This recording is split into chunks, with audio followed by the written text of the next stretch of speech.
Good to see you, Damo, always, this time on a Tuesday. Geez, it was a long round of footy. Yeah, it was, wasn't it? Thursday night where it all began, and then it went through to probably one of the games of the round yesterday, which you called beautifully, Yes. Jim, as you always do, Well, with it was Hawthorn beating. Good game. You beating and the Cats. Jason?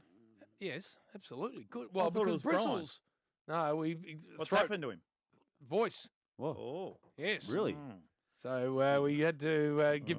Brian had to just stay down in lawn. You wouldn't like that, Brian. Now, would you? well, no, I think he started to get it actually Friday night. Oh, okay. So now tell us about the umpire dissent, Yeah. which was the massive focus of the round. There was an uproar, wasn't there? And Hutchie Station seemed to milk about 24 hours out of it Yes. in the last 24, Jim. They branded a crisis, someone told me. Christ, just give me a spell. What? I think they try and out comment each other, don't Yeah. they? When you hear someone says it's a crisis, no, it's a crisis for biblical proportions. It's like they've got to up each other on they every got single 3 one. hours, and then Dwayne, The I'll tell you what- pipe gets on. Come on, Pine. No, look again. We've all been guilty of that, Jim, and we'll do it again today. Absolutely. But look, what's happened in the last, as we speak, 15 minutes? Brad Scott, head of football at the AFL, and ultimately head of umpires and how it's being adjudicated, had this to say about the most recent furor relating to the dissent rule. Is there a difficulty that what one umpire sees as reasonable dissent and another doesn't? Yeah, and that's the job of the umpires' coaches, because there may be umpires who've got a thicker skin than others, who decide, well, I'm okay with that, but it's not up to the umpires to make the rules. It's up to the umpires to adjudicate the rules. We have a massive responsibility to football at all levels. We've got almost 1 million participants nationally, and umpiring just can't keep up with that. And I think anyone who goes to a community game of football and sees 12, 13, 14, 15-year-old boys and girls umpiring and copying abuse on the field from players and supporters alike is not acceptable. And what happens at elite level flows through to the community level.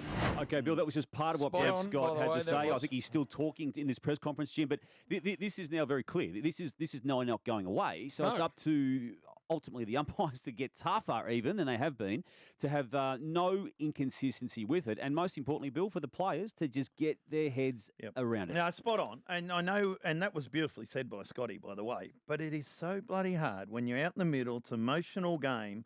Tomahawk gets a free kick when he shouldn't have. Then, they're going, come on, ump, have a look at that. And you're pumped up, your emotions are there. It is so hard. And they were the two players talking to the umpire in the middle of the ground. Yeah, it was Gunston, I think, and Mitchell. Yeah, Wasn't Mitchell, it? yeah. Look, it's probably a natural reaction, but look, I've spoken to coaches, Jim, as you do. They don't want their players engaging in this type of banter, and no linkage to football play anyway. So, but it's hard to get it's it out. not that hard, Bill. I'll tell you what, it Have won't you be hard played- when do they you keep play the getting game? pinned for 50 Do you metres. play footy? Bill? And did you have a free No, kick but go what against I have you? done most of my life, and not all of it, but most, is abide by whatever rules are in place. And you very quickly do that when you know there's sanctions that apply. And the 50-metre sanction for a player, Yes, they'll come around. but they will have to, Bill. And what he also did in that conference was sign off on every single 50-metre paid on the round 5, Jim. And there were some controversial ones. So even the Harris Andrews one, right decision, So according to Brad Scott. What I really like is the fact that we must get rid of umpire abuse. We have to knock it on the head. No, totally. And my understanding from City Hall is that all 18 clubs and all players on those lists have no grey area. They have absolutely been sat down and told this won't be tolerated. If we see it on the ground, it will be an automatic 50. So for the Hawthorn players yesterday and the others throughout the round, zero sympathy. If you know you're going to get a 50 against, don't do it. Don't do it. Just don't do it. It's easy to sit here and say. Well, Bill, that's what's going to happen. It's easy for you two to sit here Of and say. course It's it bloody is. hard if you're a player out It's there. gonna It's keep a happening, close Bill, game. so don't do Hawk it. gets a free kick he shouldn't have, and you're just going, come on, mate. Do they have a look critique at each other when they miss goals from 15 metres? Of course they do. When they drop a chest mark that's Yes. do they go I know over that bloke players and make shake him and mistakes shake too. their head and put their hands at them? No, they don't. So But they can restrain themselves when it suits them. Now, I'm with Jim. I'm with Brad. Gotta get rid of I'm it. with Jim. Yeah. What else are we so negative about? given it's a Tuesday, I thought we'd just look at the positives in a different light. We'll look at individual positives. I oh, thought. Damo. No, it's a good way to do it on a I like Tuesday, it. Jim. I like it, yes. Given we're almost into round 6. So we'll go back to Thursday night. Joe Danaher just flying. If you go back to round 15 last year, no one's kicked more goals, Bill, than him from that point of the competition. So the 5 games of this year to the last 8 as it was in the home and away and the 2 finals of the Lions. But no one's kicked more goals. So Fair dinkum. another 4 for him against Collingwood and really having the presence they wanted him to have in his second season. I'm going to give it to Cody Waitman slightly over Aaron Norton for the Bulldogs because of what they both kicked 5 goals, but Norton gets enough headlines and Cody doesn't. So, and Cody had a really good game. Good. You'd love to play with him, wouldn't you? I reckon. There's just the energy he brings. He jumps. He jumps. He jumps for everything. He's always got a smile on his face, and he's always putting up people. Isaac Heaney is the Sydney Swans entrant there. He's putting together some sort of season. He's done it before, but it's Brownlow medal forming the way he's opened 2022. Like another 3 goals against West Coast. Jack Higgins gets the nod for the Saints. I just love Jack Higgins. I've loved him from that first season he burst onto the scene, Bill, and started getting his tongue tied up in interviews and talking about 1,000 beats a second or whatever it was he said when he was awarded the goal of the year. He's no tip rat, but Jim. No, he's not. Well, you said he was, and then you got a text. No, he's not. Well, I said he had tip rat elements. Right. Because you know how if the What rat happened here, ever Bill? thought You got a that there text. was a chance of getting something out the back. Yeah. He turned around and hit the goal face as hard as the carcass, his nostrils flared the rat and he went bang. And that's what Higo did. Anyway, so I said, well, there's We've a got the bit audio of reps? there's a bit of tip rat in Higo. Anyway, well, Tip just said he's kicked 4. That's got him to whatever his number was, 68 career goals. Yeah. That's only 510 back. So the Tip himself So I texted just you. needed to Right. correct it and say, apologies, Tip. It was just a tiny little reference. Yes, I don't think we have the We audio. have it. Just officially heard from Milne. Oh, He said officially. He said Higo's goal got him to 65. That's only 509 adrift.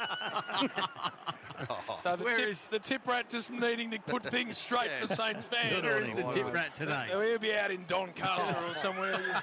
He'll have his playing. little snout in the carcass somewhere out there. Yapping over the fence. Yeah, he will.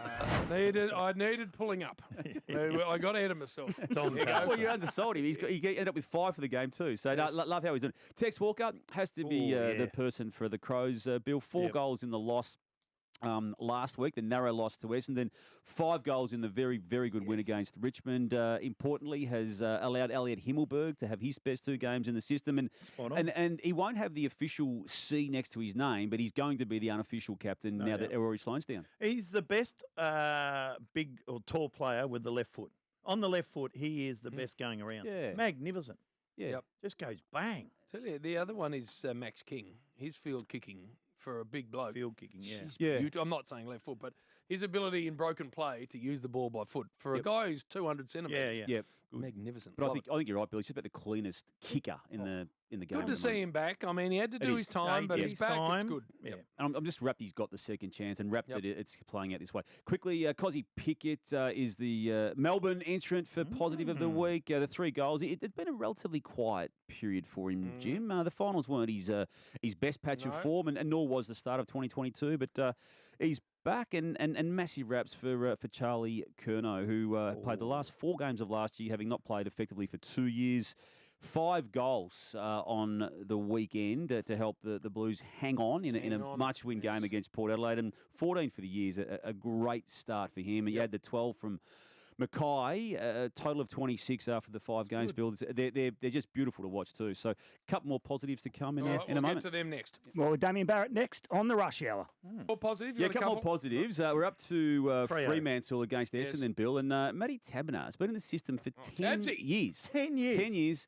Has never kicked more than 5 in a game. He had done that at least twice, but then ended up with 7 against Essendon. And it won't be the first time someone gets a record against the Bombers the way they're going. Yeah, that's right. Little Andy Brayshaw, by the Yeah, way. he's just going ahead beautifully. of the. Leading the coaches. Yeah, I was going to say I think he's either polled in every game, maybe bar 1, but head of that award. And given the coaches know more about the game than anyone else voting on it, you'd think that's a fair assessment of where he's at. So going beautifully. Dylan Moore, Bill. What a story. Dylan Moore from I Hawthorn. looked him up yesterday at the 7-minute mark of the game. Did you? When Well, he who's just this little- bagged his third. When he kicked 3, Geelong hadn't touched the ball, and this bloody Dylan Moore or whatever has kicked 3. I go, who's this little when he won the Sunday Footy Show, and he said a couple of things like he kicked the first goal of the game 3 times, and then said, "So my mates are really happy with me." And no one wanted to go where he's going with that. And then he said he used to run at the Store Gift, or used to run at Store, and he indicated that he might have been running a little bit backward like Kurt Ching. So I like it. He was an instant hero of mine, and he kicks 4 in the very next game. So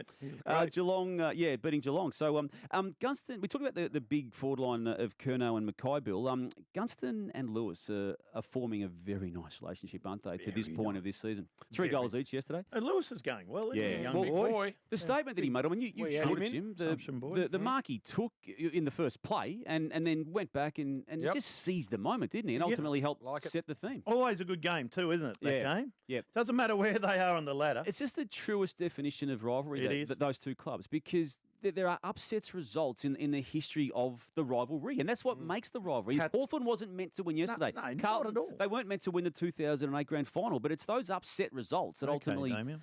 Well, they... So when they were 12 points up yesterday, I looked for Jeff. I was looking for Jeff. When they got 12 points Good up. thing you didn't. No, It was I had the Blair anniversary- with me too. Blair, we were looking for Jeff, and then I'm glad Jeff didn't find us. It was the anniversary of him making a fool of know, himself. we remember? know that. Yeah, as you know. Fool So, said. on to the negatives, and we'll keep the negatives as a collective with the full team. The biggest negative out of the round was North Melbourne, and not for the first time this Come on, year. The Jim. 68-point loss to the Western Bulldogs, and you said some pretty strong stuff about them, Jim, the day after on Saturday, Rub. You say the biggest negative, and I would agree, but then we saw the game after it, and I think close to a worse performance. I mean, West Coast at home, I know there were reasons. Yeah. And mate, don't get me wrong, North Melbourne, especially in the first quarter, were just appalling. But the West Coast Eagles at home, to not be able to score until... What was it, the 30-minute mark of the second quarter? It was just close. unbelievable. But they had 2 goals at half time. But here's a question for you, Damien. When they say COVID, okay, should we as punters and tipsters be aware if they're a close contact or if they have COVID? It's a fair because question. if they've got COVID, you wouldn't back them. Yeah. But if they're only a close contact, you're more likely to. That's right. Yeah.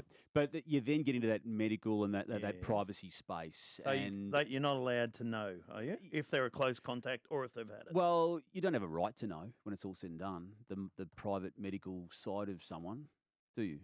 I don't know, do you? Well, it's not like a knee that you see happen on a ground. But yeah, I hear where you're coming from because it does make a difference. I reckon it does. I think it's why you cut them some slack, again, to this point, because we don't know the percentage breakdown of it being contracting the disease itself or being a close contact. I've got a question for you, Purple. Who is going worse? Yep. West Coast, North Melbourne, Port Adelaide, or Essendon? The last team you mentioned there. You reckon? The Bombers? Yeah. I mean, all 4 of them are going like a busted. But you're saying the Bombers are the worst? Well, of the 4, only one is winless, and that's Port Adelaide. But what they did by way of coming back from 50 points against Carlton was meritorious. The others can't claim that, certainly out of round 5. And the only win that the Bombers got was against Adelaide in round 4. That was a lucky win, but you give them that because it's a win. So they're 1-4. But what they dished up the other day, and the manner in which it's happening, there's excuses. I mean, you need to table excuses, and Jake Stringer not being there is a serious problem. He's their most important player in my eyes. Zach Merritt also being out. Merritt's a big James Stewart again. He's not their biggest name, but he takes away the structure that they want down back, and so there's issues there, but. There's an attitude that's not right, and Dylan Shield for one, Bill, who just hasn't worked when it's all said and done. In the 4th season he's had as a Bomber, having left GWS. He was second in the best and fairest in the first of those 4 years.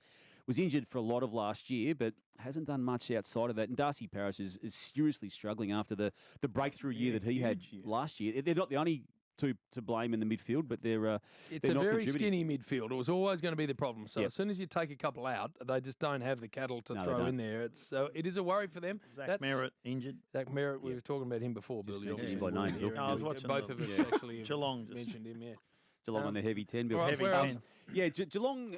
I'm not losing any faith out of the result of yesterday. But to see them now get to round 5 and be on the same scoreline as Hawthorn with a 3-win, 2 loss. That might hurt them. Score They'll one. look back on that maybe. And they Yeah. should have won 12 points up going in the last quarter and at should the have won that. MCG, yeah. at the G. They should. I'll tell you who else we should send a cheerio. Our man, Rory Sloane, who Yeah, Rosa. done his knee. That could be it for the year. And then what happens there? Contracted for next year, but, He the, is, the right, last that's right. 3 haven't been great for Rory compared with what his previous 9 or 10 were. So, yeah, it's an awkward situation for him. I mean, he's committed, and you know him well, Jim. I mean, he has said he will be back. It doesn't mean he's back better than ever, as he wants to be, and it also might be a decision the club might have to make if it does stretch into parts of 2023. Tell me this. We saw it yesterday with Joel Selwood. Yeah. The inability to get players on and off the ground is, I find in 2022 with our amazing game, incredulous. Yeah. Twice, I reckon, he spent 7 to 8 minutes off the ground because all the play was on the other side. And he was, when he was on the ground, I thought, he and Parfitt were the most influential players in especially the in middle of the midfield. Yeah. And they couldn't get him on. Yeah, I know. Isn't it weird that you can't... There's 18 out there. You'd think that one could just make Somehow. way. Yeah, but You tell one to step off the just- other side. You say to Brian Myers, hey, Brian, just walk over the boundary, mate. you then make the commitment. He's not coming back on, though. No, that's right. Yeah. But there's only 4 minutes to go. Yeah, or well, something. maybe he is. What, mate. are you just putting a line through out, Brian Myers? Brian, out. Not Dullhouse, you'd say to Grind, was it? Well, not whoever Luke was there, Dullhouse? Grind or I wasn't Lukey saying or this to Reece. get personal with some people. No, you're getting personal. I'm saying it just is. I find it amazing we can't find a better way to get players on and off the ground. Come on, Jim. You do wonder, don't you? It's not the first time it's happened this year, even, Jim. Just a special mention to not special mention, but just a reference to Ned Reeves going down, who was really putting together a nice early stage of a season, a career that's been in the throes for some time, but he's going to miss. We think we haven't heard from Hawthorn officially, so let's wait for the official diagnosis. But the fact he was taken out of the game and left Hawthorn ruckman-less spill against Reece Stanley didn't help Hawthorn's cause, but ultimately they just got through it. They powered did. through it. Great win by Hawthorn. Really was. Buses. Yep.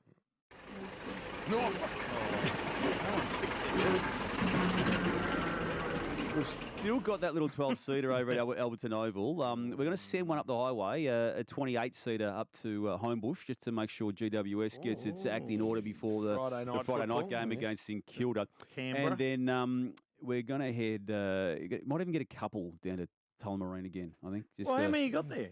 We've got as many as we want this year. Plus I told depot. you. He's got a depot. We got that refundable deposit off wherever we were going to send it last week. So we're going to send that other one across to Tullamarine. They spent a lot of time at Tullamarine during the drug saga, Jim, as you know. But we took them away from there after that. But they might have to. Actually, in fact, they will venture back this week. All right, well done, Purple. Always good to catch up with you. Damo's recovery session. JB and Bill, this is Triple M's Rush Hour. Don't forget, after 5, Chris Golding is going to join us.